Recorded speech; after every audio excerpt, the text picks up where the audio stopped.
小伙子，救救我！还是条会说话的龙。我受伤了，求你帮帮我。你哪儿受伤了？需要我怎么帮你？我的腿扎进了一根长刺，麻烦你帮我拔出来。那你忍着点啊。谢谢你了。没事，没什么事。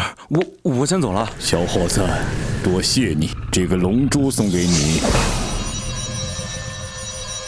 龙珠？这有什么作用？它会给你带来意想不到的能力。意想不到的能力？龙珠进我肚子里了。化龙6变第1变，透视左眼。我靠，我能透视了！既然我有了透视眼，赚钱不就是轻轻松松吗？现在该去找该死的孙老板要回我的工资了。哼！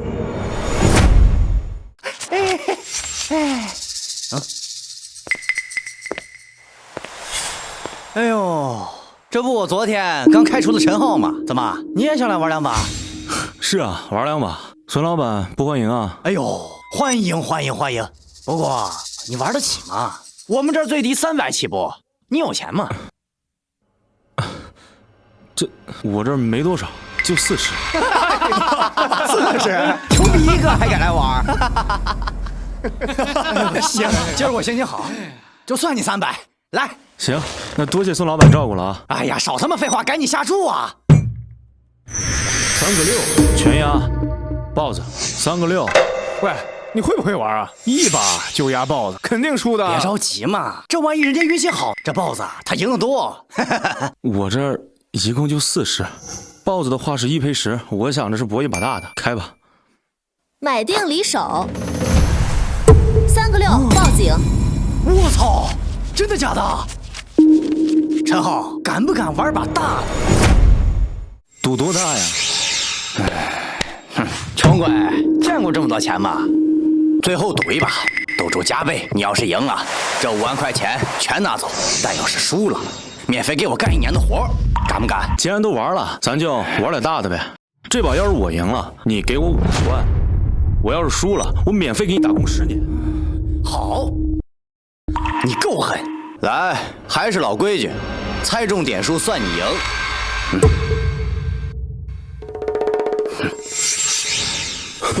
这不就是和孙老板偷情的女人吗？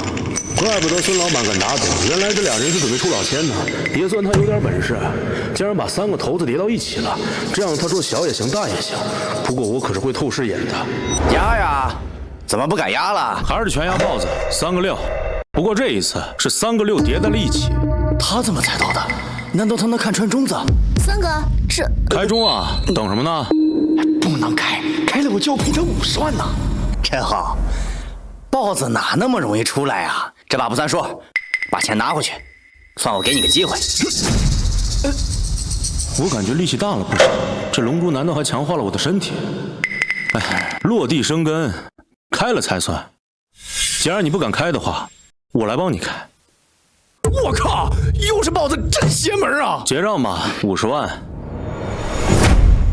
我现在不光左眼能看穿东西，力气也变大了，难道都是龙珠的功劳？陈浩，你不会以为在赌场赢了我50万就可以这么轻易的走了吧？我可是开古玩店的，在这一块没人敢不给我面子。孙老板挺厉害的嘛，我就不给你面子了。怎么了？好，给我把他打一顿，让他长点记性，给我上。这些动作在我眼中竟然放慢了。这怎么可能？阿佳和阿伟可是部队教官退役的，怎么1-2招就倒了？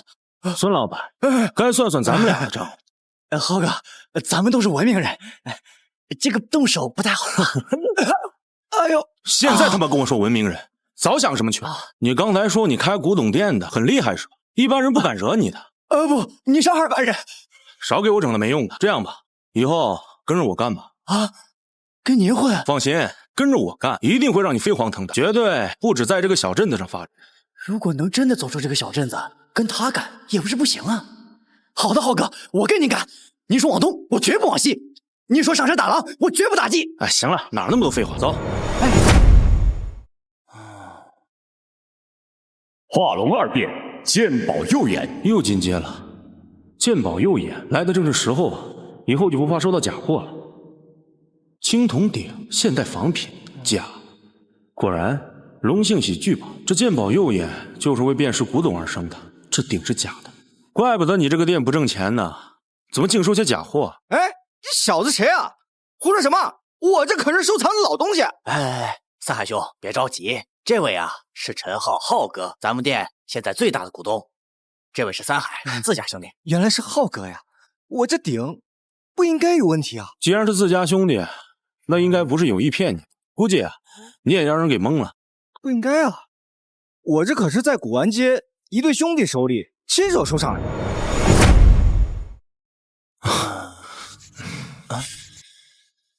这要是真正的老鼎啊，怎么可能这包浆一搓直接掉色啊？你再看这边，真正的老鼎，那是经过岁月慢慢磨出来的，那自然醇厚的气质。看，这里边干干净净的，连一点火气它都没有沾染过。他妈的，那两个王八蛋竟然合起伙来骗我！浩哥，您真是神了！这才只是刚开始啊。浩哥，这店有您长眼，想不发达都难。以后我老孙就跟着您干了。好好干，我去古玩街捡捡漏去。哎，慢走啊，浩哥！你把我祖传宝花瓶碰碎了，必须赔钱。明明是你自己撞上来的，你这要碰瓷儿你！我碰瓷儿？你也不打听打听，我是给马三海马爷供货的，我能讹你这点钱？少废话，5万块少一分，今天你就别想走。哼，撞枪口上了，正好拿你们试试手。瓷瓶碎片，胎质粗劣，做旧痕迹明显，烧制时间小于3个月。哥们儿，我说你这瓷器是上周才从窑里出来的吧？啊，张嘴就要5万，你未免心也太黑了吧？你谁呀？别胡说八道！陈浩，你怎么在这儿？你是？我是林婉清，你高中同学啊，你忘了？哦，是林婉清啊，想起来了，他家不是有官面背景吗？怎么一个人来这种地方？哎呦，还唱上相声戏了，是一伙的吧？你俩才是骗子吧？我跟你在这儿演戏是吧？你看看你们这个瓶口，灰都没烧匀呢。再说你这个底款，模糊的跟印上去似的。你跟我说这是明代的瓷器呢？还有，你们刚才说是给马三海供货的是吧？刚才三海还在那儿找骗他顶的2个人呢，该不会是你们2个吧？卖假货还碰瓷儿，太缺德了吧！滚！谢谢你，陈浩，没想到你真的懂古董啊！我就是略懂一点。对了，正好我爸3天后过寿，我来这儿也是给他挑选礼物的。可是我也不懂行，既然你懂的话，你帮我参谋参谋呗。我以后想要做大，官面上的人脉必不可少，这可是个机会。是这样，我呢正好在那边街头啊开了家店，叫玉龙堂。要不这样吧，这事儿就包在我身上。3天之后，我亲自带着贺礼去给老爷子祝寿，你觉得怎么样？不仅正想借寿宴逼我联姻，如果陈浩以朋友的身份到场，我或许能有个推脱的借口。好，那就这么说定了，到时候咱们电话联系。玉龙堂里哪有啥值钱的古董啊？既然要送，还得想办法捡捡漏才行。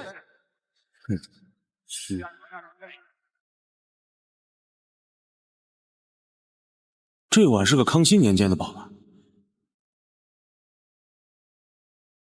哎，老板，你这个盘子怎么卖的？哎呦，好眼力呀！这可是大周年间的玉盘，你要诚心要，1万块钱拿走。大周，我看是上周的还差不多，太贵了。那您开个价，8000，诚心要就给你。这破玩怎么卖啊？这个呀，给1000就行。1000太贵了，你再给我便宜点。得嘞，500最低价，你要不买就算了。行，那500就500吧，我要了。等等，这碗我要了。这位老板，咱们凡事都得讲个先来后到吧。这个碗我已经跟摊主都谈好了价格了。小兄弟，古玩行有一个规矩，钱没交割，价高者得。老王，这碗出2000。周老板，您5000这小兄弟，好魄力，这碗真值这个价吗？老王，这碗到底是什么来历？这就是祖辈上传下来的，具体我也不清楚。那我倒是想请教一下这位小兄弟，为何对这碗如此的志在必得？周老板，您这串海皇念珠盘了应该有些年头了。好眼力，正宗海南黄花梨，我盘了整整7年。你看这包浆，这包浆看起来是不错，可惜它是假的。什么？你胡说！这可是我亲自。您看这块珠子的孔洞，周围颜色是不是深得有些不自然？这就是典型的用高锰酸钾泡过之后的做旧痕迹。还有这正宗的海南黄花梨啊，闻起来香气是醇厚内敛，但是你这一块闻起来会有一种淡淡的酸涩感。真是的。还有您这块汉代的玉佩，这沁色浮于表面，太过均匀了。这是典型用化学工业品高温蒸出来的玻璃光，缺乏了这种古玉的内敛的宝光。您可以侧着对太阳看一看，其中是不是有一些细小的气泡？这怎么可能？周老板，能看得出您是真正的好古之人，就通过您对身上这些物件的爱护，就能判断出您这些东西是被人做了局了。啊，果然是英雄出少年。我周某人玩收藏20多年，今日真是心服口服，还未请教这位小兄弟尊姓大名啊？晚辈名叫陈浩，您过誉了，就是看出点皮毛而已。这位兄弟，你太谦虚了，这哪里是什么皮毛，这简直就是神乎其神啊！老王，哎，这碗既然是陈浩兄弟先看上了，那我就不夺人所好了。陈浩兄弟，今日能够结识你这样的高人，比买到什么宝贝都值得，还请你务必赏光，让老哥我做东到那边的茶楼去喝上一杯。这周老板盛情，那自然是却之不恭了。等我先把这个碗钱付了。哎，付什么付？老王，这碗钱算我的。陈浩兄弟，走。那碗到底是个啥宝贝啊？这个碗倒是值点钱，不过据说林婉清的父亲是副国级的老首长，以防万一，我还得再选个更值钱的备着。浩哥，摸来条硬消息，东村蔡家坳那户祖上是正经的大地主，土改的时候他们家藏了好多好东西在地窖里面，他们家的后代现在正准备搬去楼房，正腾老屋呢。我刚想着去哪儿捡漏，就有好消息了，土改那可都是值钱的大物件。怎么样，消息捂得严实吗？别是人家做的局啊！放心，浩哥，我远房表亲啊，就在那个村里，亲眼看见他们家搬出几个落满灰的老木匣子。他们家那小子啊，还嚷嚷着要当废品卖了。这漏咱不捡，可惜了。这样吧，明天咱一起去乡下一趟。哎呦，有您这火眼金睛出马，准能铲着大货。老规矩，收上来的玩意儿您占70%。上道必须的，在这行离了您这尊真神玩不转。就那家青砖门楼那户，一看呐，以前就阔过。走，浩哥，您瞧好吧，兄弟们喊起来！收老物件，收老钱币就此起喽！收老物件喽，有老钱币就瓷器，铜钱银元拿来换钱喽！下这么大雨还来收老物件？大哥，下雨也得吃饭不是？您家里有没有老辈儿传出来的东西啊？像什么旧印章、老花瓶、瓷盘碗、铜钱什么的，我们这价格绝对公道。多高的价格？印章的话看品相，好的话这个数，花瓶呢分大小，50、60块钱没问题。瓷盘碗10块钱一个，至于铜钱嘛，统统1块一个。嚯，给这么高啊？那必须的，价不高，那能叫高价吗？您家有没有东西？拿出来瞧瞧。有，不过你这价格不能胡按吧？瞧你说的，真金白银都备着呢，现金收货。不过我话说在前头，我这趟出来啊，钱带不多，像这个好印章呢，我收2、3个。至于这花瓶的话，最多收1、2个。铜钱的话，倒能多收几个。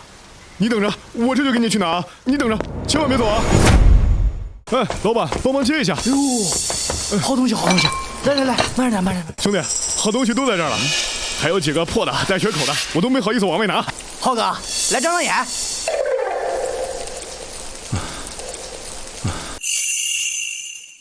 这些个盘子碗一般般的。我的天，这釉色，这花片是元青花，还是一对？我这不是在做梦吗？咋样？有能瞧得上眼的不？哎呀，就这2个还能将就？嚯，这什么味儿？这是？这个以前当夜壶用来着，晚上懒得出门。不是你这当夜壶用了，我还怎么收啊？赶紧拿去，里外洗干净。好，马上。浩哥，有好货没？寿山石、田黄洞，发财了，真他妈捡着喽！这个我给你洗干净了，这2个花瓶有点脏，不过我都擦过了，送给你了。你管这钧窑窑边的宝贝叫花瓶，还送给我，活该你穷8辈子！既然老哥这么实在啊，那我也实在的。哎，这些东西啊，全都收了，4个印章，48 320块钱，4个花瓶，46 240块钱，20来个盘子，算你200。然后这一堆铜钱的话，我算你60块钱，一共720块钱，对不对？对，大兄弟，你算数真好，720块钱，你给我700块钱行了。既然你爽快，那我也爽快。这是700块钱，你点点，东西我就拿走了啊。行，走。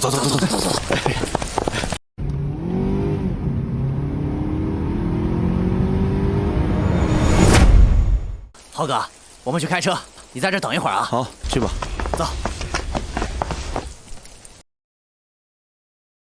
赚疯了，这个真捡大漏了。不过这么多东西怎么运回去是个麻烦呢。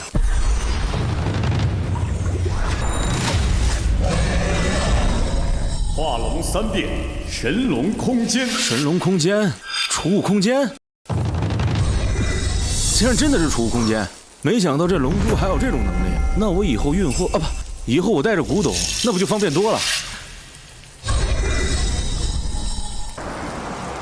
哎，浩哥，这真古董呢？这被谁偷了？哦，这东西我都提前找人运回去了。真的假的？不相信我，回去看看不就知道了。行了，走吧。浩哥，古董在哪儿呢？哦，在门口呢吧？你出去看看。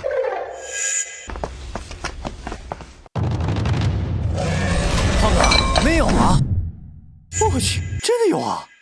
浩哥，这咋做到的？怎么一下子又有了？这浩哥神仙手段啊！看来浩哥说带我走出这个镇子，飞黄腾达看来是要实现了，我得抱紧大腿啊！好了，老孙，赶紧给周老板他们都叫过来，然后给我们送钱。哎，好嘞，浩哥。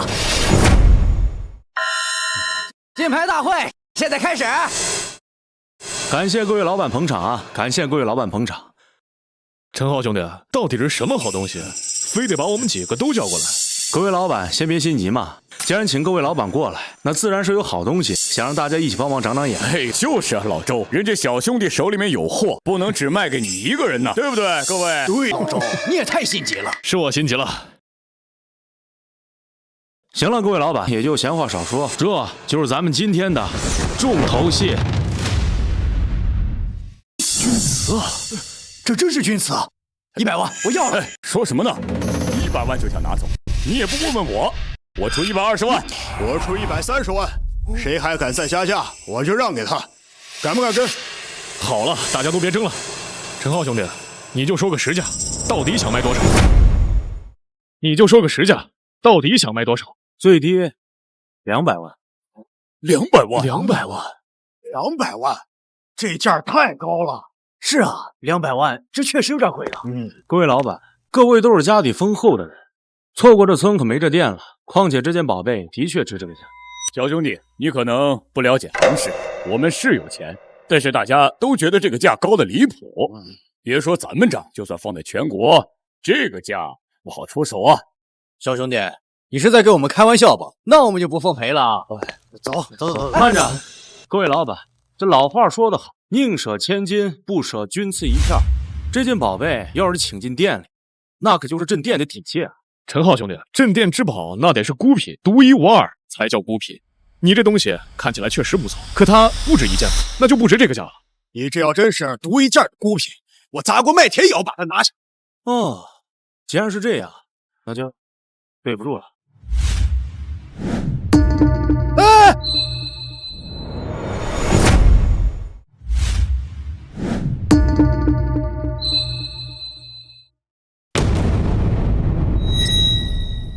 浩哥，你怎么摔了呀？这个都是钱呐！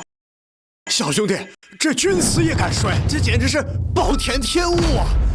哎呀，现在就这一个了，是孤品。140万，我要了。150万，我请回去镇店。我出170万，我出。哎，好了，各位老板先别急啊。怎么了？你又不卖了？这可不行。这不合规矩，这不合规矩啊！不是不卖，我是怕你们这么争啊，容易伤了彼此的和气。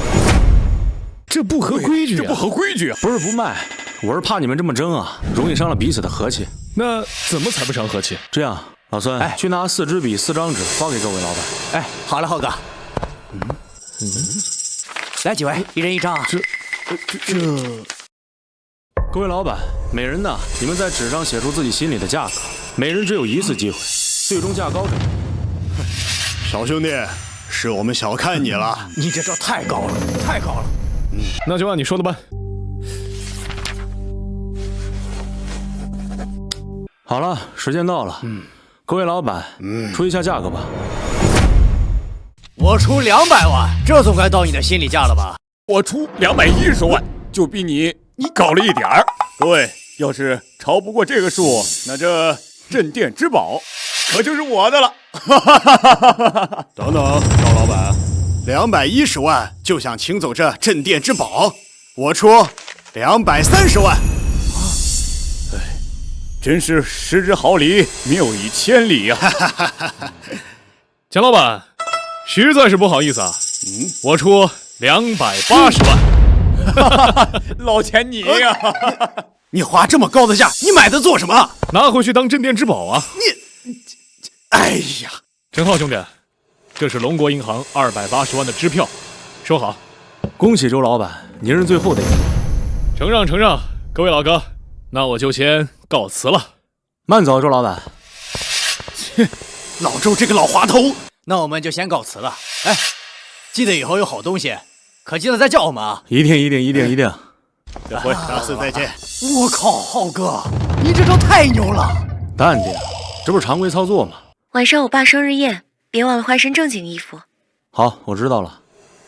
林婉晴的父亲有官方背景，我想要把生意做大，少不了官方的支持。正好这次去拜个寿认识一下。就这件吧。哎呦，祝贺，恭喜啊！嗯，别紧张，我爸爸人很好的。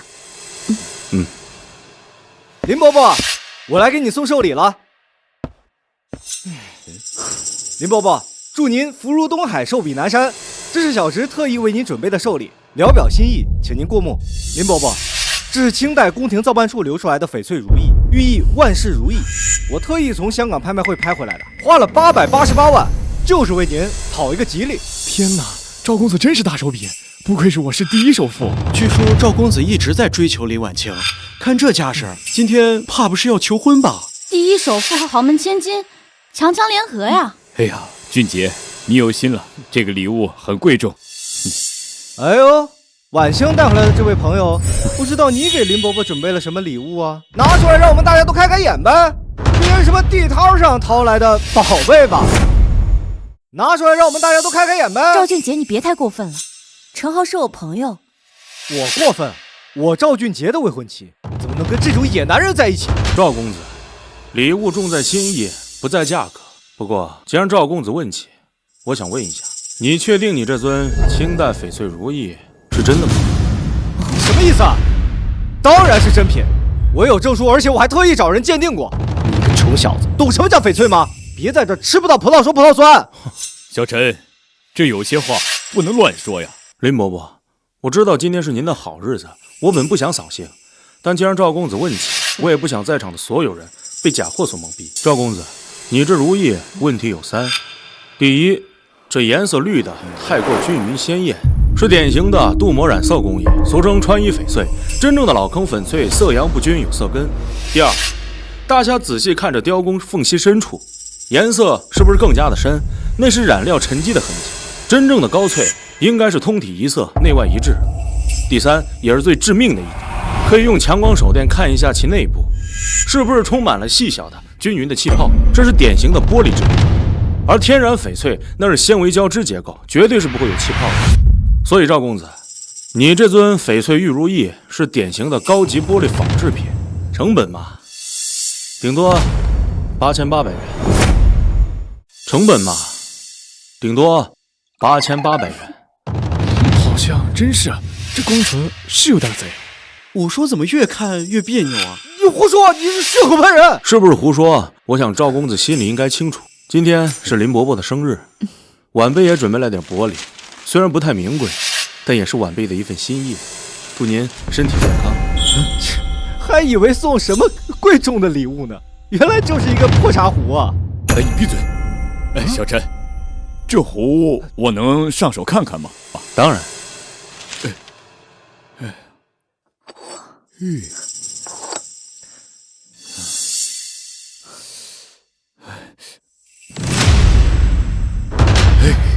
错不了，错不了啊！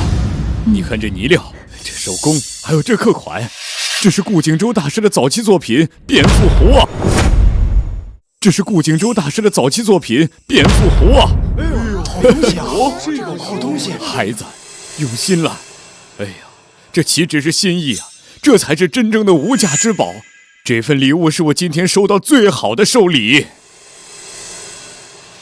哼，本来我觉得你是个可塑之才，没想到竟然眼光如此之长。咱们两家的婚事还是再定吧。这伯父、伯母，我亲。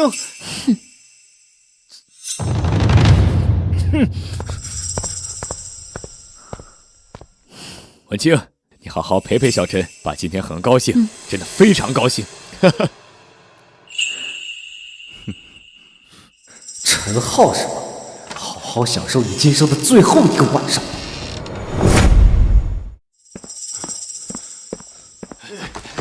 站住！杰哥送你上路。妈的，追！跑啊！怎么不跑了？赵俊杰只有这点胆量是吧？就他妈会放冷枪，死到临头还嘴硬。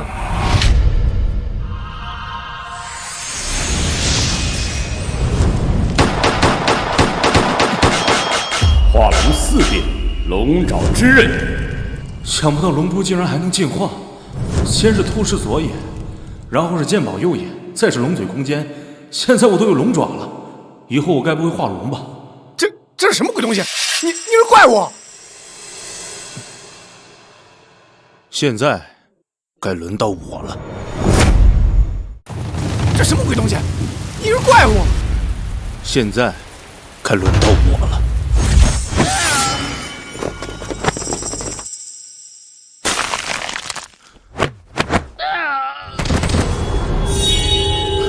龙珠的力量果然如此。赵俊杰，你的死期到了。什么？3个人，1个人都没有回来，废物，连个小子都解决不了，给我找！我活要见人，死要见尸。赵俊杰，不用，我来了。陈浩，你命挺硬的呀，他们果然失手了，你是来送死的吧？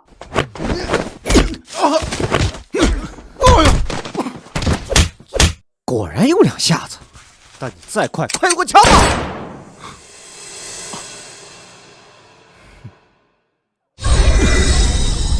怪物，你到底是什么东西？要你命的东西！你派人来追杀我的时候，没想到会这样吧？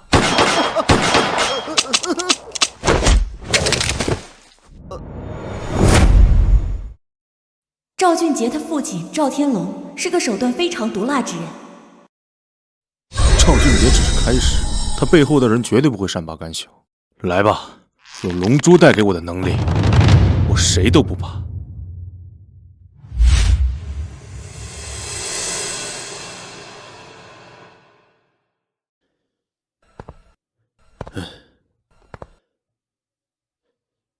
老板，查清楚了，少爷最后见了一个叫陈浩的人，现场处理得很干净。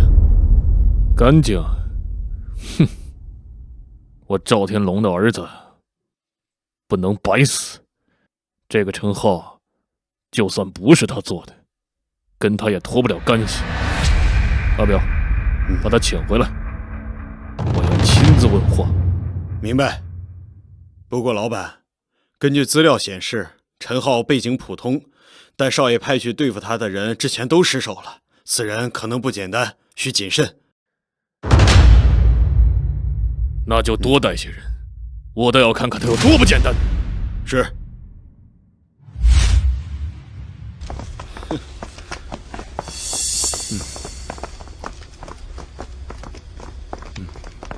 发现目标，准备行动，尽量活捉。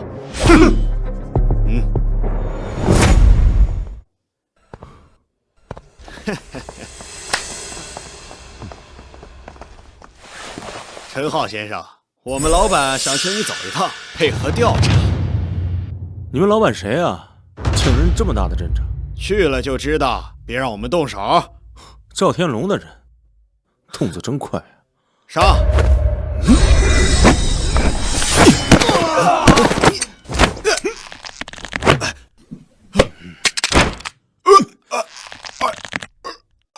回去告诉赵天龙，他儿子想要杀我，被我杀了，那是他技不如人。要是他不想步到儿子后尘的话，此事就到此为止。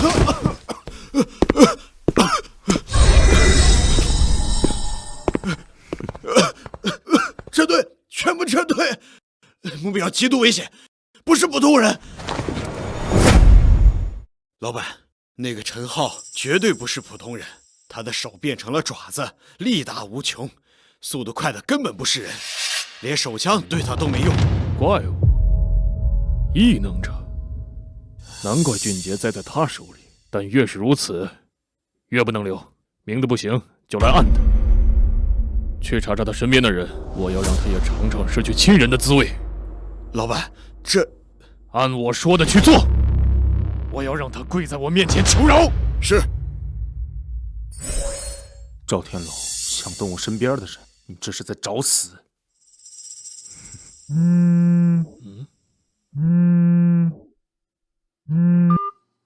赵天龙，你想找我，不必牵连我，给你个机会，城西我有个礼物送给你，敢来拿吗？你监视我，你怎么知道？这你就不要管了，你就说你敢不敢来吧。好小子，有胆量。地点就你儿子死的地方，今天晚上10点，你一个人过来。当然我知道你不会，尽管带你的人来，我们做个了断。他妈的，敢挂我电话！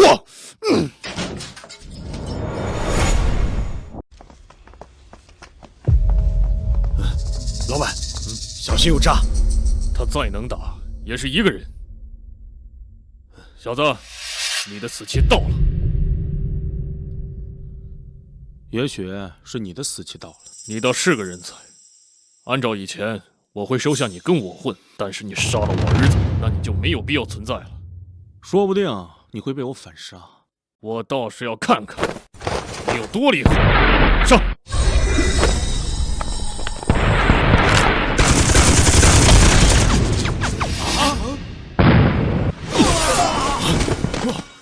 赵天龙，这份礼物喜欢吗？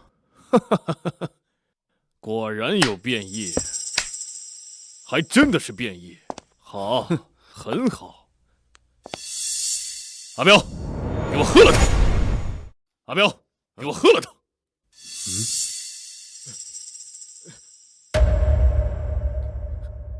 老板，这玩意儿要喝下去，就再也变不回来了。少废话！别忘了你的命是谁给的，你老娘的丧事是谁出钱风光大办的？还有你妹，还得靠我买的药才能医治。给我喝！好，我喝。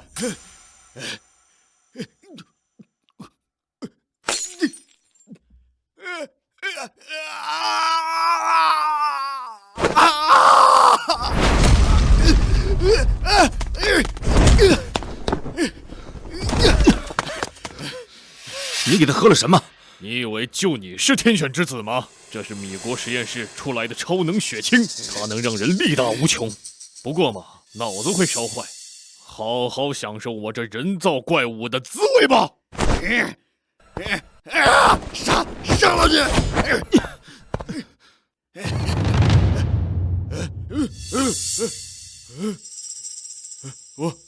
我在干什么？痛，好痛！我的血好像能暂时压制血性的毒性。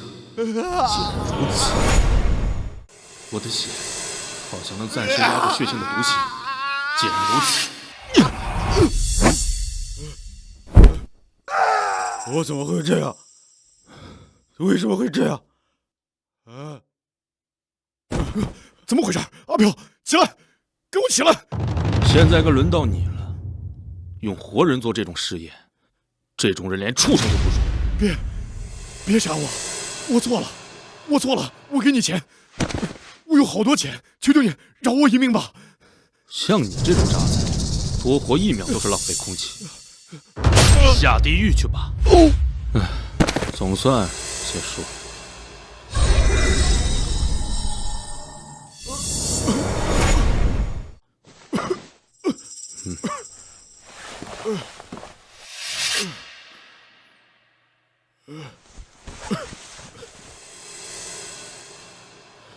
你把赵天龙杀了，是，你想替他报仇吗？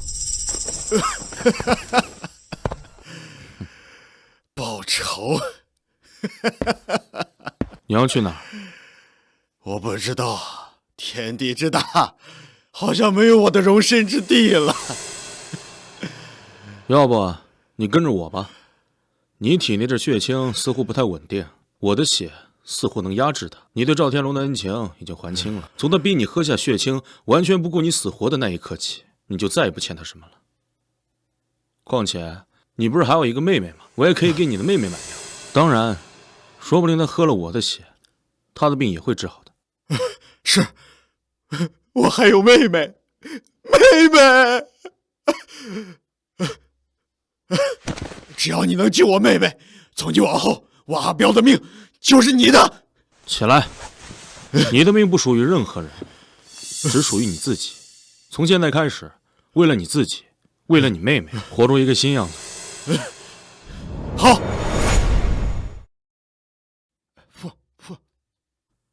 浩哥，你看谁来了？哟，周老板，什么风把您吹来了？快，请坐。哎，不坐了，陈浩兄弟，我这次过来呢是有事要找你。好，您说。3天后有一场拍卖会，不少圈内人都收到了邀请，到时候跟我一起去看看。好啊，我很感兴趣。行，那咱们就这么定了。3天后我过来接你，先告辞了。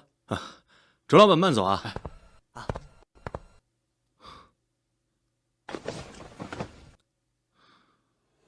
老三，哎，家里你照看着，等我把宝贝带回来。放心吧，浩哥。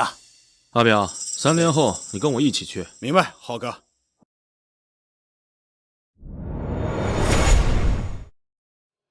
陈老板，今天你也来了，看来是有好东西要入手的节奏啊。没错，陈老板的眼力一向独到，我们呢都得跟他好好学学。一会儿还得请陈老板多多指点指点。可为老板过奖了，咱们互相学习，互相照顾吧。哎，大家先坐下吧，拍卖啊，马上要开始了。来，陈兄弟啊，这次的场面不一般啊！你看前排那位，穿绸衫、戴金丝眼镜的，好，就是江城古玩界的柳老板。旁边那位胖一点的，是搞地产的李老板，最近也迷上收藏了。这次果然是高手云集啊！哟，周老板，最近是不是收了什么好货呀？也不拿出来让大家开开眼。最近是不是收了什么好货呀？也不拿出来让大家开开眼。哎呀，刘老板，别提了，最近呀，我也没什么大收获。这次过来也是想看看有没有缘分碰上什么好物件。这位小兄弟看着面生，周老板不介绍一下？哦，这位是玉龙堂的陈老板，年轻人，有眼力。这次带他过来见识见识，交个朋友。哦，玉龙堂没听说过，现在这种小铺子也能进鼎泰的门了？柳老板，久仰啊！喂，小子，我跟你说话呢，没听见？我还以为是哪里来的风声呢，没注意。你，哎，行了，李老板，咱们都是文明人，何必动气？拍卖快开始了啊！哼，走着瞧。陈兄弟，你这脾气一点亏都不吃啊！顾老板，我知道和气生财，但是这个话并不是对所有人都适用。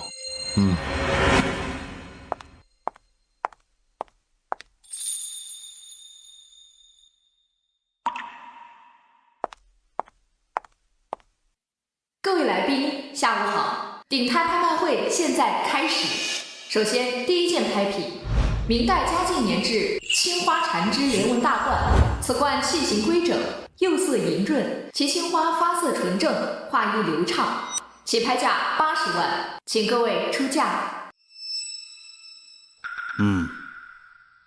100万，120万，150万。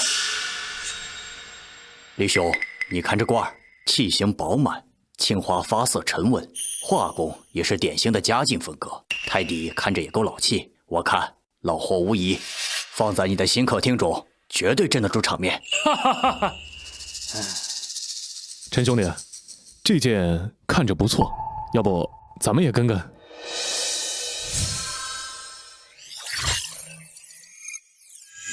假的，周哥，看看就好。陈兄弟的意思我明白了，这水太深，不趟为好。330万，350万。啊！350万第一次，350万第二次，350万第三次，成交。嘿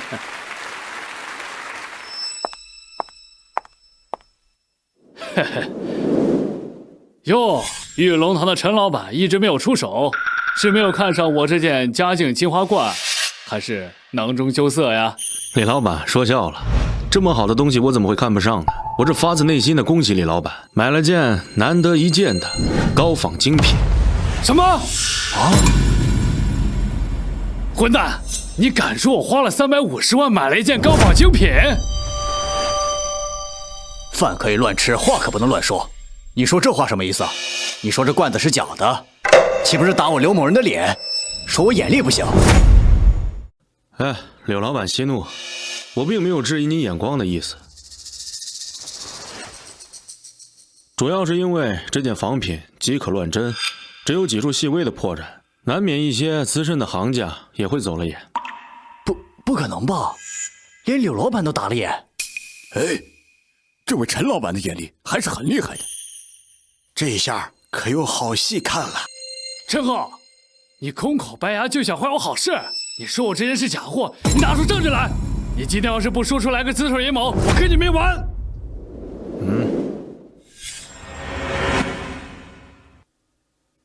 诸位请看这里，这嘉靖官窑青花应该用的是进口的回青料，发色应是蓝中泛紫，色散而不晕，深浅自然，有沉淀的层次感。但是这件的蓝色过于匀称呆板，缺少了这古瓷之中的那种活润之气，典型就属于这种现代化学料的提纯产物。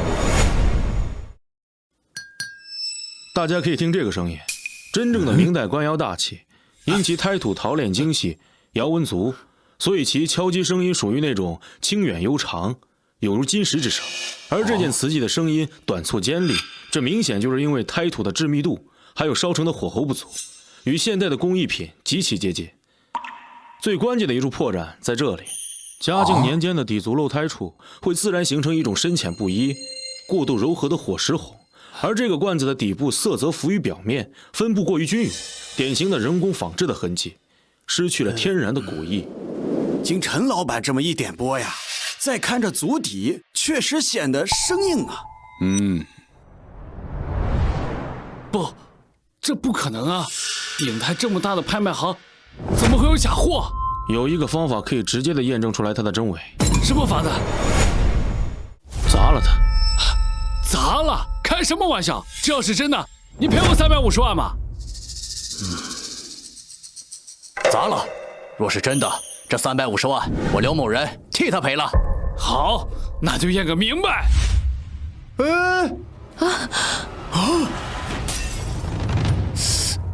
哎呀！诸位，请看这个胎质，真正的明代官窑瓷器，断面应该温润如玉，胎骨应该细腻紧致。大家可以看这个断面，颗粒感明显而且均匀，带有现代炼泥的明显痕迹，甚至可以看到因窑温控制不当而产生的细密气泡，这种就是典型的现代弃窑烧制而难以避免的痕迹。而老瓷器那种经历岁月沉稳的温润感，是根本仿不出来的。李老板，这损失已然发生，总比你拿个赝品回去当传家宝要好得多。各位来宾，我们拍卖继续啊。下一件拍品，明代风格山居秋明图，作者不详，起拍价为10万元，每次加价不得低于5000。无款无实，这谁敢下手啊？10万一幅的无名画，这摆明了就是坑人嘛！陈老弟，这幅画看着成色老旧，可这没头没脑的风险太大，肯定是会流拍的。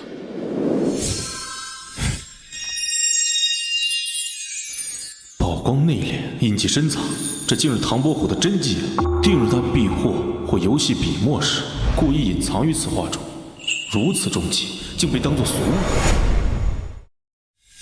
哼，小子，你让我出手，我也不能让你好过。10万啊，这好，这位先生报价10万，还有没有要加价的？哎呦，玉龙堂的陈老板要出手了，看上这幅破画，难不成这又是一幅什么了不起的高仿精品？我出11万，不能让陈老板独美啊！陈老弟，这李胖子明显就是在抬价，可千万不要上他的当，这幅破画根本就不值这个价。没事，陈老板，我喜欢这幅画的意境。12万，13万，陈老板加把劲儿啊！14万，15万，这根本不值啊！25万，哈哈哈哈！陈老板，既然你这么喜欢这个绝世精品，那我就不夺人所爱，让给你了。25万第一次，25万第二次，25万第3次，成交。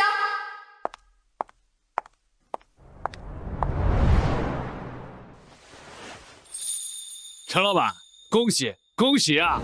又得到一件宝贝，嘿，希望这一个不是摔不得的高仿了。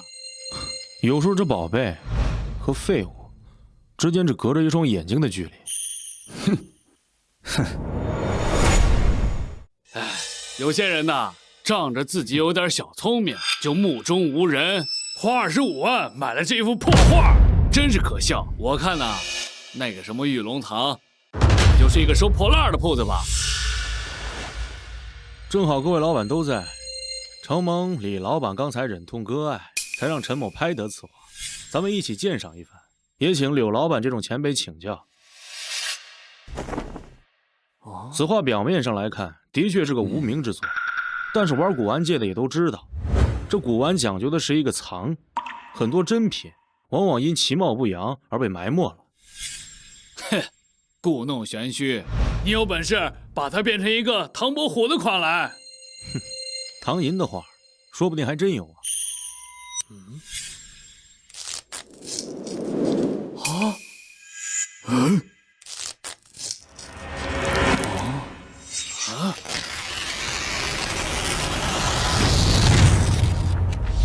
哟，原来里面藏了一幅画，说不定还真是个宝贝呢。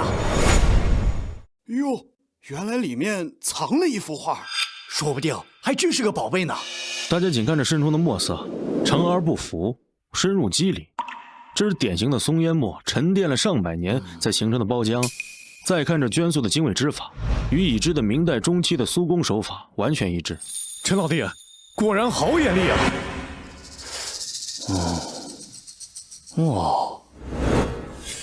这山石皴法，率意奔放；这树木点染，清新秀润。这笔意确实有吴门画派，尤其是唐寅的潇洒风骨。这真是唐伯虎的画呀！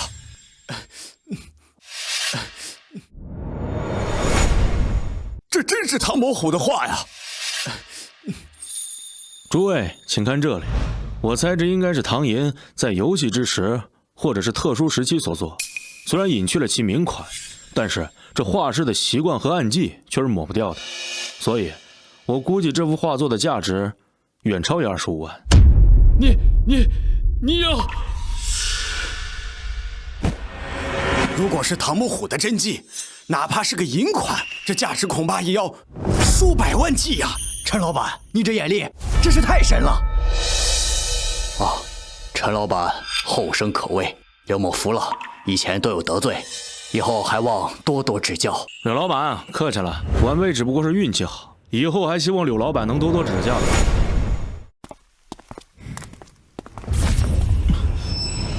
画龙6变第5变，神龙催眠。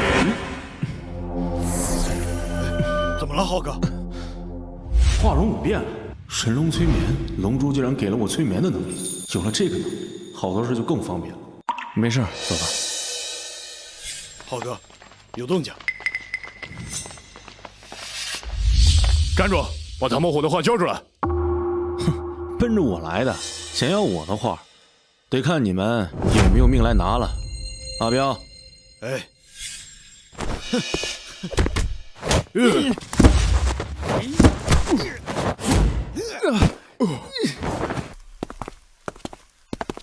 说，谁派你们来的？做梦，我死也不会说的，杀了我吧！你以为你不说，我就不知道是谁了吗？说，谁派你们来的？是鼎泰拍卖行让我来抢回唐伯虎的画。竟然是鼎泰拍卖行！既然他们不守规矩，那就不能怪咱们。你们鼎泰做事儿，未免也太不地道了吧？呀，原来是玉龙堂的陈老板，大驾光临，有何贵干的？你也别在这装糊涂了，你派去的人一个都没回来。看来今天陈老板是来寻仇的。你们要抢我的东西，那我就来拿你的，很公平吧？哈哈哈哈！就凭你们两个，啊！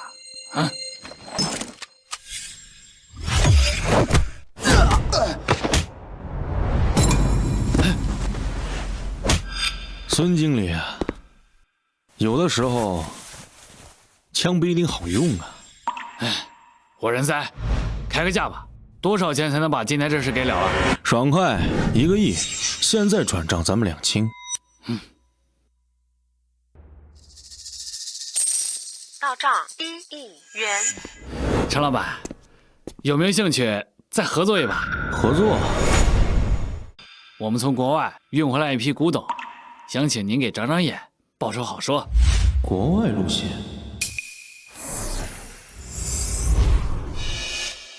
孙经理，说说这批货的来历。是赵先生在英国继承了他姑妈的遗产，没想到全是国宝级古董。为了把国宝运回来，他扮演过乞丐，躲过海关，本意只想交给国家。我冒充国家工作人员把国宝骗到了手，他还一直以为文物已经回归国家了。畜生，赚钱也得讲道理，你们竟然连这种黑心钱也要赚，还是人吗？阿彪，既然我们碰到了这种事儿，就不能不管。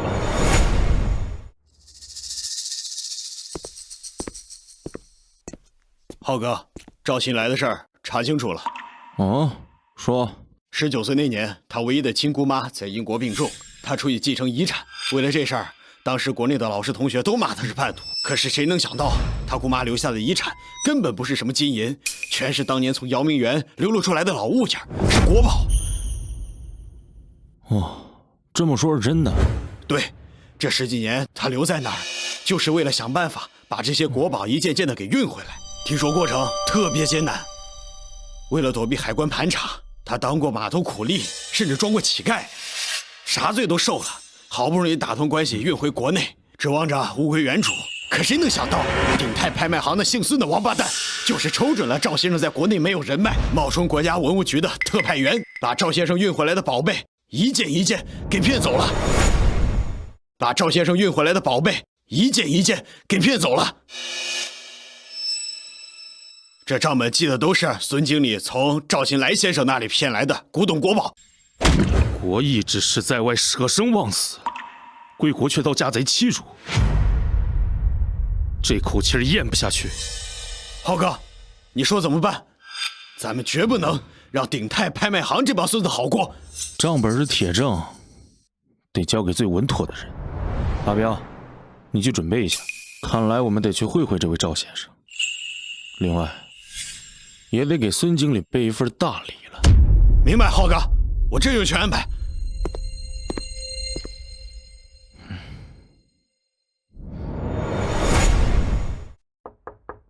爸，陈浩来了。来坐。陈浩啊，经常听婉清提起你，怎么了？林叔叔，今天冒昧前来，是想请您看看这个。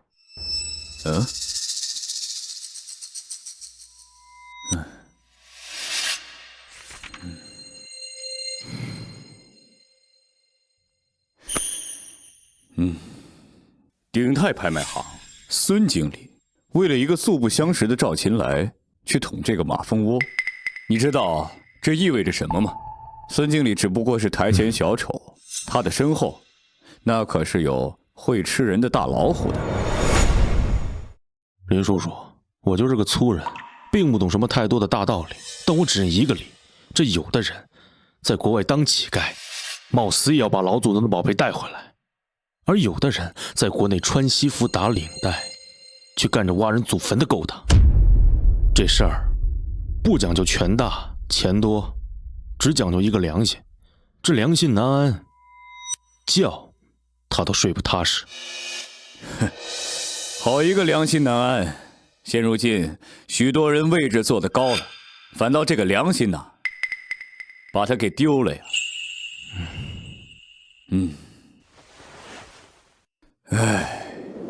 赵秦来先生当年多少人骂他数典忘祖，说他是去国外享清福了。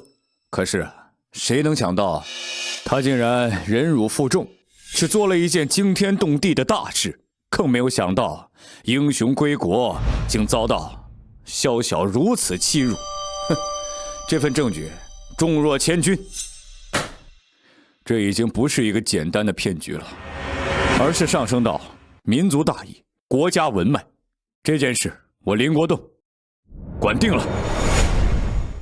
陈浩，你很好，有胆色，有担当，更难得的是有颗赤子之心。官方层面我去协调，查封鼎泰，控制孙经理，追回国宝。但是有些事，明面上的力量反而碍于程序，施展不开啊。林叔叔，您需要我做什么，尽管吩咐。打草必定惊蛇，我这一动，他们后面的人肯定会断尾求生，甚至会狗急跳墙。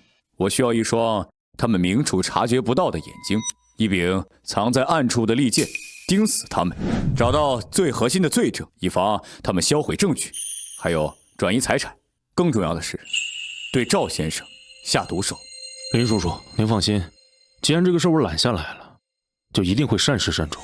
陈浩，记住，凡事谋定而后动，只要你这边有什么情况，都可以来找我。晚清这次总算是没有看错人。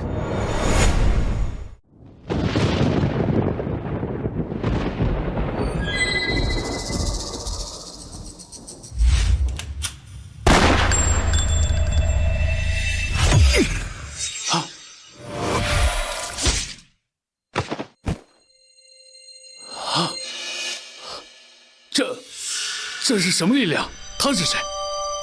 你是什么人？赵先生，您放心吧，我是国家派来的，陈浩。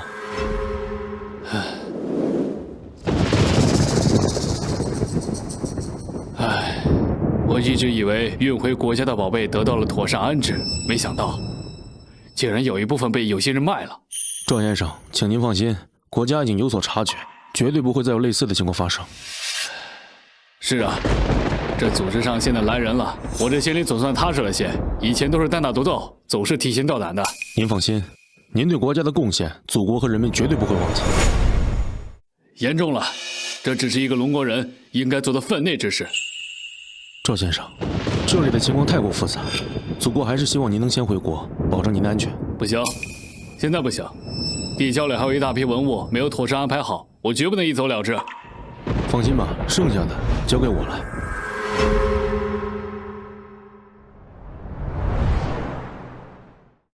数量太多，目标太大，怎么才能安全运出去？以前我绞尽脑汁，也只能一件件的送出去。赵先生，你别着急，交给我。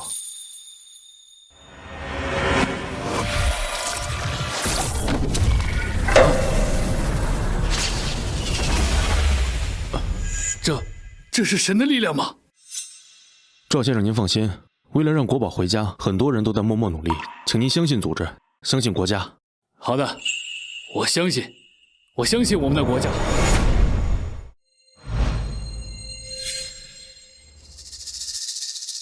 老王，听说这拍卖行换东家了，背景很神秘啊。哎，可不是嘛，连名字都换了，叫龙盛。哎，老钱，你有内部消息吗？摸不透啊，但这新老板手笔惊人，专出稀罕的海外珍宝。哦，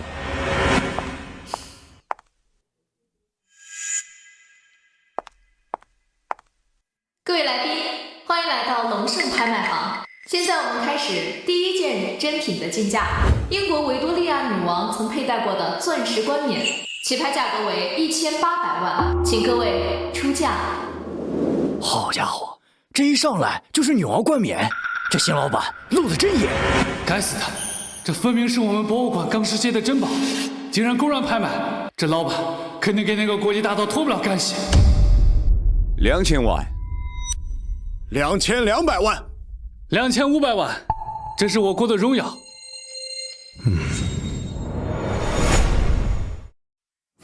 3000万。唐孙先生，你凑什么热闹？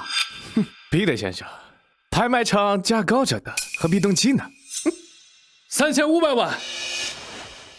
各位，给我一个面子，让这件国宝回家。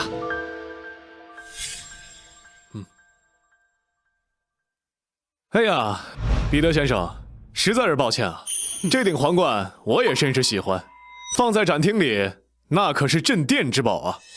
我出3600万。你4000万，4000万，彼得先生，豪气，那我只好忍痛割爱喽。4000万第一次，4000万第二次，4000万第三次。成交，恭喜彼得先生。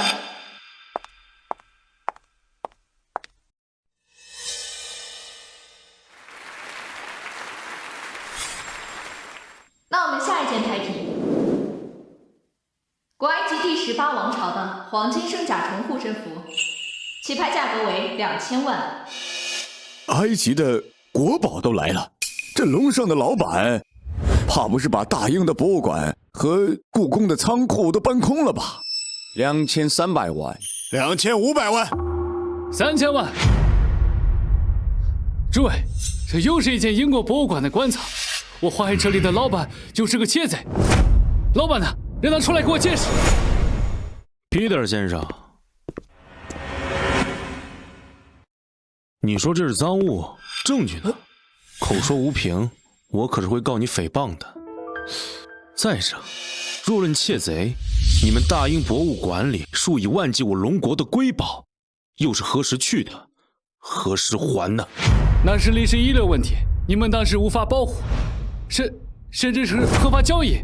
哼，合法？好一个合法的，巧取豪夺呀！Peter 先生，我告诉你，我们龙国的这些瑰宝，终有一天，我们会一件一件堂堂正正的给请回来。这天不会太远。拍卖继续。至于这位先生，不守规矩，阿彪，送客。哼，请吧。好，很好，你们给我等着。那各位来宾，我们继续下一件拍品，起拍价格为200万。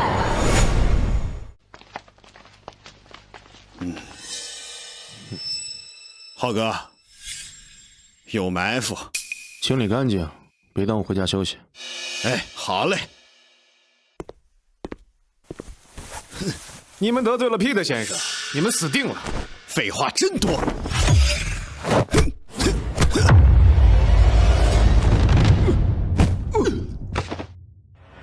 没什么本事也敢拦路，垃圾！你很不错，谁？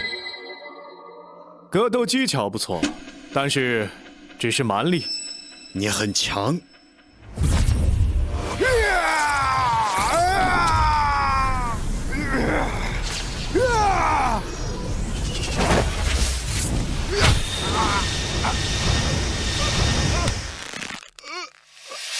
米国的劣质超能血清，竟然没把你变成只会咆哮的野兽，脑子居然还精明，先留着，有点研究价值。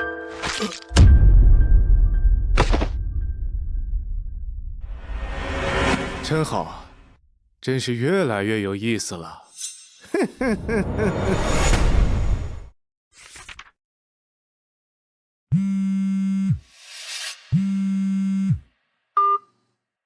陈浩先生，你的手下学员很温热，但不知道能温热到几时。弟弟，启程就残酷，一个人来，多来一个人，我就多吸干他一份血。哦，对了，彼得先生也很想再见见你。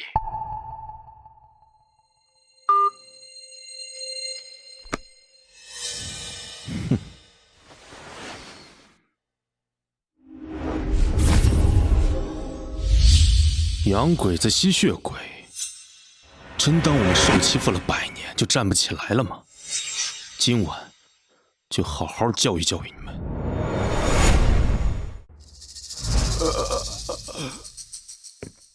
浩哥，你别管我，这里有古怪。有胆色，陈浩，你果然一个人来了。我来了，放人。放人！马克思先生，快把他拿下！我要看着他跪在我面前求饶！你们这帮低等的！Peter， 这没你说话的份儿，我们的账一会儿再算。你要找的是我，与旁人无关。我对你的血液更感兴趣，你体内含有一种神秘而强大的能量，屈服于我，将血献给我，我可以让你的同伴活命。想要我的血，那就看你有没有这个本事了。想要我的血，那就看你有没有这个本事了。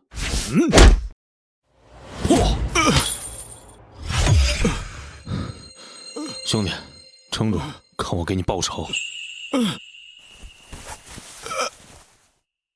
东方异能者果然有趣。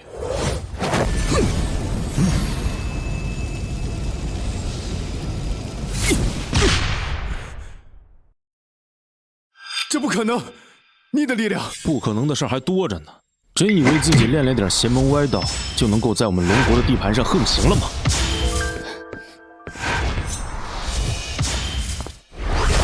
想跑？我的腿！马库斯先生，救我！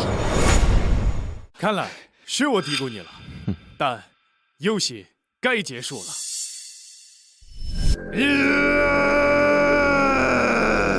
那就让你见识一下什么是真正的东方力量。卑微的人类，在黑暗之力下颤斗吧！煌煌龙威，邪魔退散！去！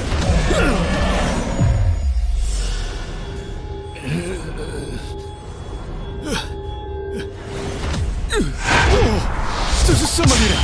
东方神灵的力量！你以为吸食人血就能横行无忌？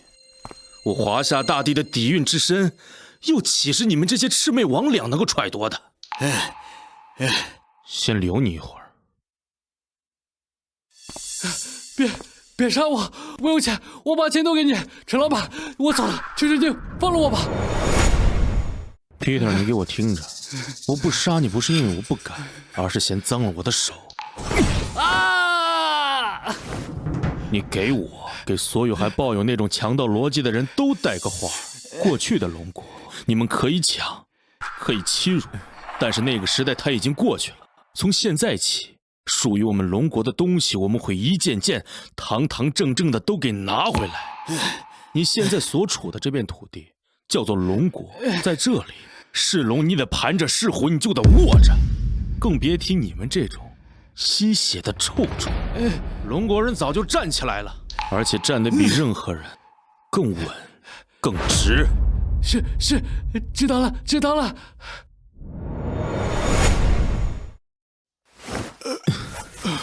哎呦喂，浩哥，阿彪这是怎么了？伤得这么重啊？没事儿，遇到了点小麻烦，失血过多。老孙，快去请信得过的谭医生过来，也快。哎，明白，我这就去。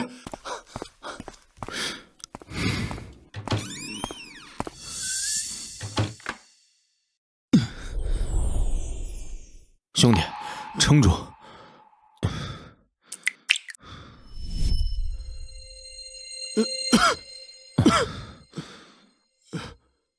浩哥，你这太珍贵了。啊，行了，咱兄弟之间不说这个。现在感觉怎么样？死不了，我这条命又是你给的，活着就好。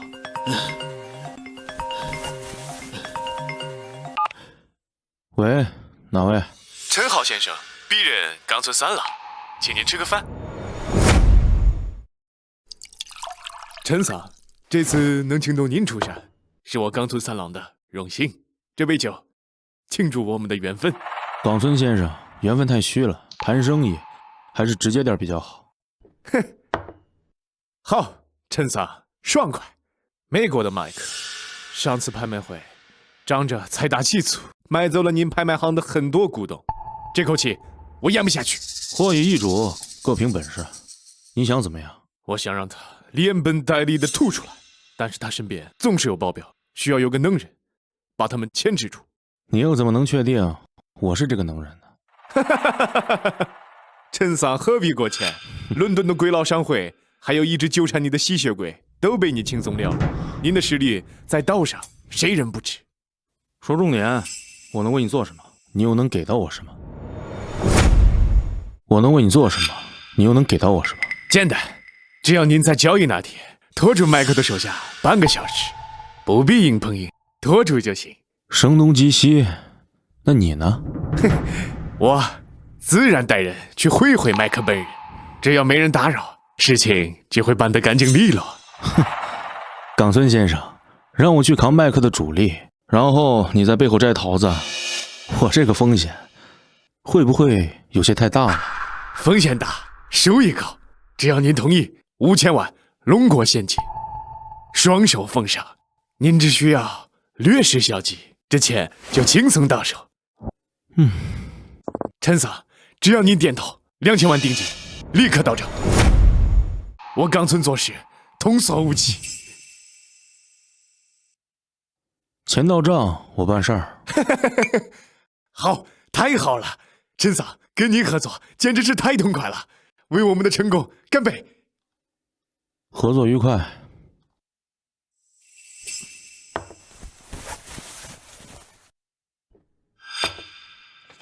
这是龙国银行2000万本票，检票即兑，我的诚意就在这儿了。冈村先生爽快。当然，为了预祝我们的合作一帆风顺，我还为您准备了一份特别的礼物，希望陈桑满意。哈哈哈哈哈哈！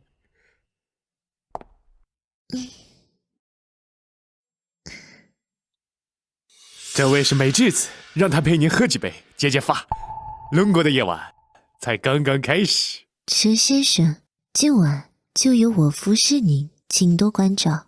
冈村先生还真是考虑周到啊！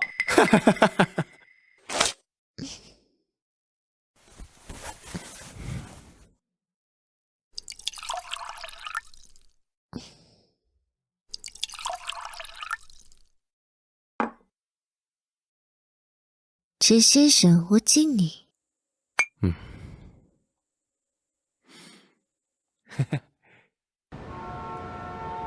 冈村先生，今天的酒差不多了，明天还有正事儿，我要先回酒店休息，做好准备。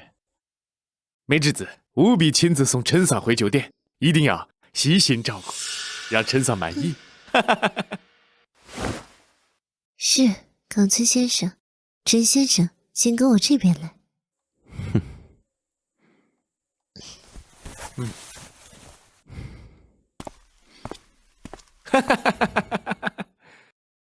龙国的夜实在是太美了。美智子，现在告诉我冈村的全部计划。计划是不会真的动麦克，我们会让你去拦截麦克的人，然后让麦克看到是你的人在动手，挑起你们火并，两败俱伤，然后我们就能轻松拿走货物和你的定金。很好，现在你记住，今晚我们过得很愉快，很幸福。但是现在你该睡觉了。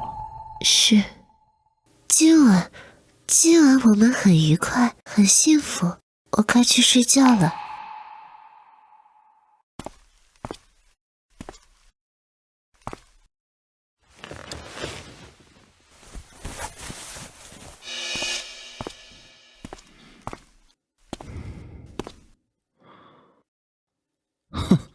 想让我当螳螂前的蝉，冈村，你打得好算盘呢，我倒要看看这局棋到底谁会赢。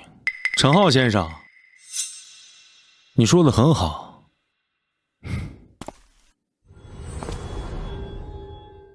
这龙珠带来的化龙六变、神龙分身，冈村，好好享用。把点了他了的噻！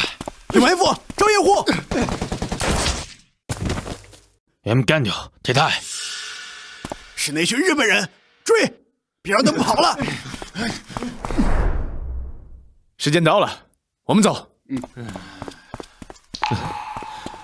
冈村先生，救命啊！他们都追过来了。八个，让你拖着他们，你把他们带过来干什么？他们人太多了，我拦不住。废物，成事不足败事有余的家伙。就是这帮日本人杀了他们，给杰克报仇。他们全部干掉！开火！怎么回事？哪来的枪声？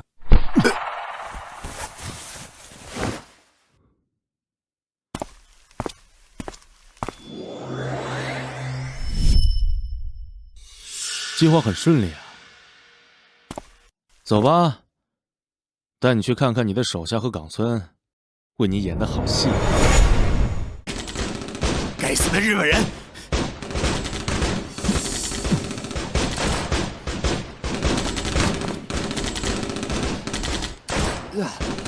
怎么回事？我怎么会在这儿？头儿，你没事吧？我们刚才看到你被……这是怎么回事？谁先开的枪？是他们，那群日本人先埋伏了我们，他们还打死了杰克。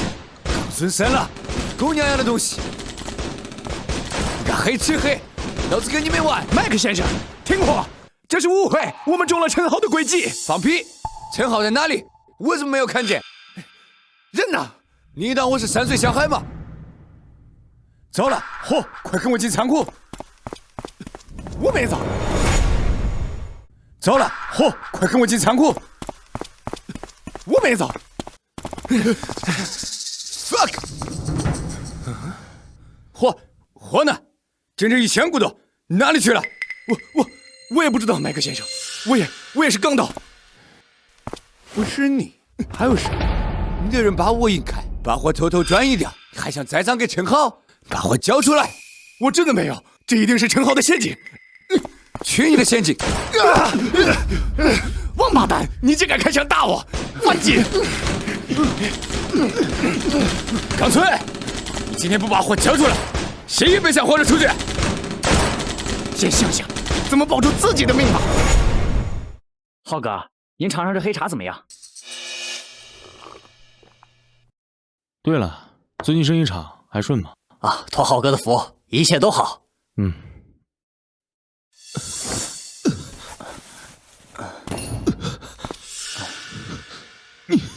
你在这茶里放了什么东西？对不住了，浩哥。好，孙老板果然识时务。你竟然当日本人的走狗！浩哥，我也没办法，冈村先生给的实在是太多了。你这个忘恩负义的东西！别废话了，陈浩，我还以为你多了不起呢。什么吸血鬼大补，不过就是江湖传言而已。让你去绝麦克，是我做过最错的决定。好在是我赢了。今天你必须死。说完了。说完了。你怎么没有中毒？你怎么没有中毒？因为我压根就没下毒。你这个叛徒！我不是叛徒，我老孙坚决不能汉奸。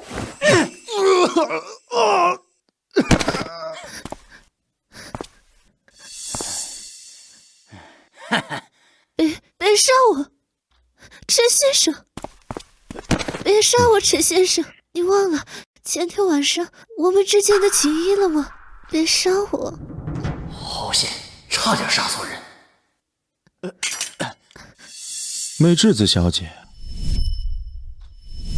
陈先生，你应该记得是我救了你，而冈村得罪了麦克，他们2个人同归于尽，这笔账你得记着。知道，是陈先生救了我。回去吧。是陈先生。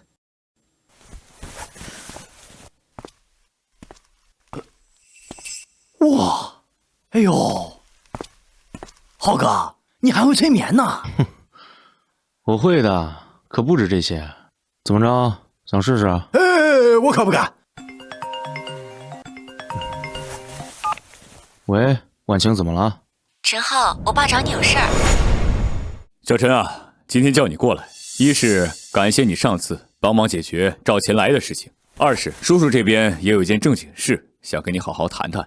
林叔，您请讲。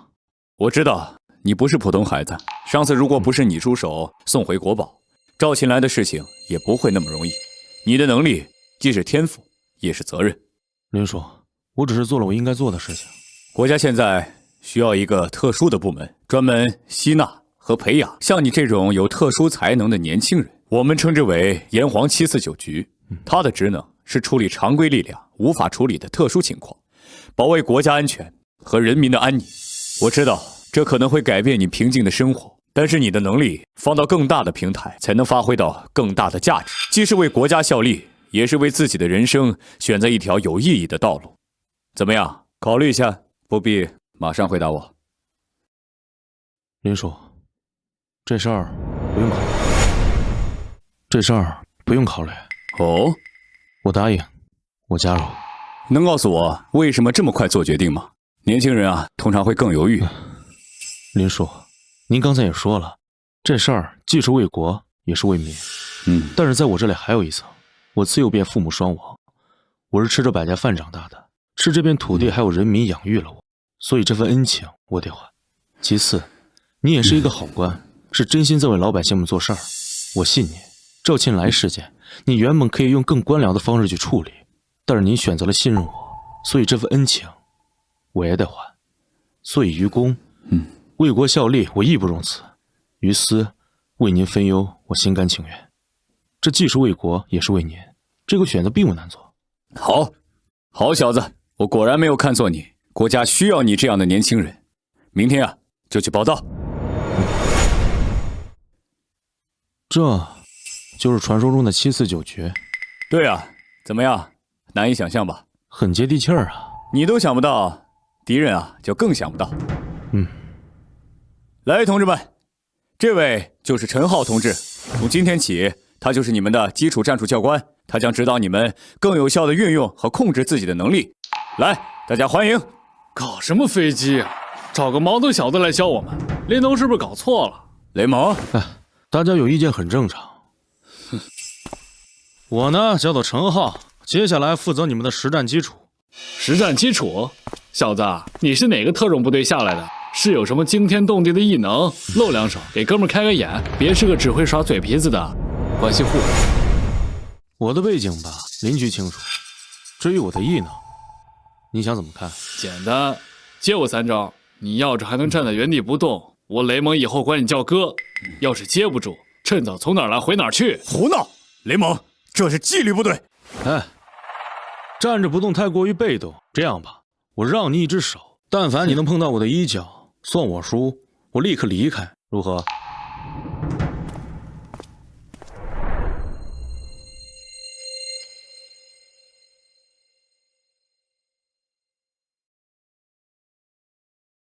狂妄！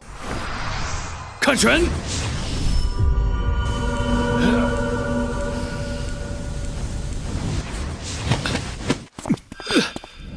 什么？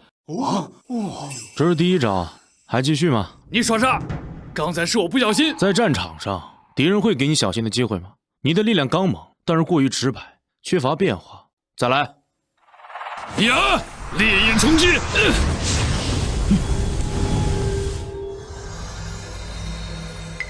你的力量凝聚尚可，但是发散的太快，已经浪费了70%的力量。这是第二招，接下来该我了。你刚才用全力攻击了我2次，接下来感受一下你自己力量的弱点。这是我的火，怎么可能？它不仅吸收了，还压缩提纯了能量。这太厉害了！看好了。哎呦！能量的质量远比数量更加重要。现在服了吗？我承认你有些门道，但是教官不能只会防守，和模仿。有本事拿出你的真本事打赢我！好吧，如你所愿。好吧，如你所愿。哎呦，2个，这什么意呢？这是我的本事之一。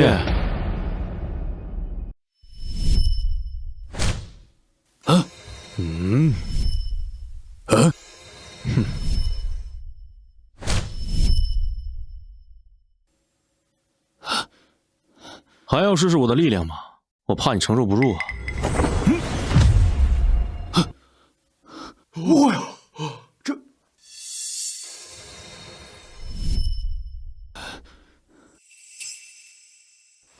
教官，我雷蒙服了，心服口服，请教官指导。请教官指导。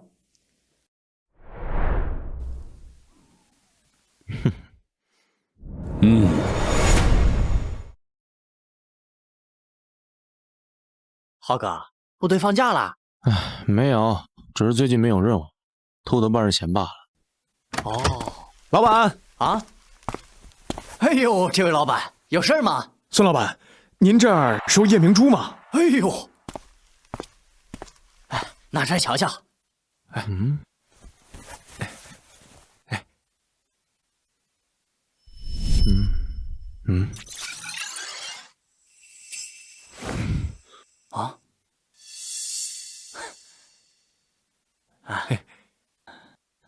这夜明珠成色还行，打算卖多少？1万块，您看行不行？哦，行。您说好。好，多谢。哎，这位朋友，请问这夜明珠是从哪儿得来的？这可不是我偷的，后山树林里捡的。哎，别紧张，我们不管东西来源，是后山树林对吧？哎，对。好，多谢。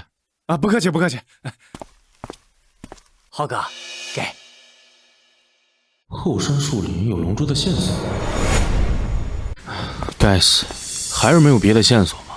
融化如今，我已经有透视左眼、鉴宝右眼、神龙空间、神龙催眠，还有神龙分身、神龙之刃，这6芒星都已经满了，该怎么晋级呢？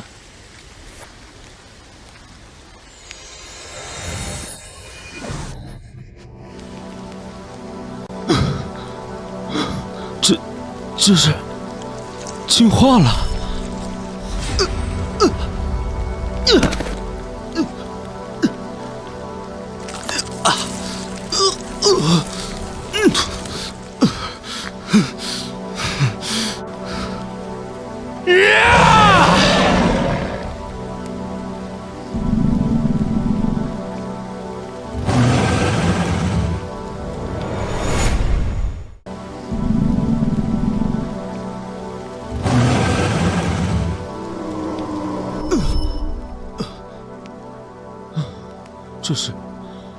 这就是龙的力量吗？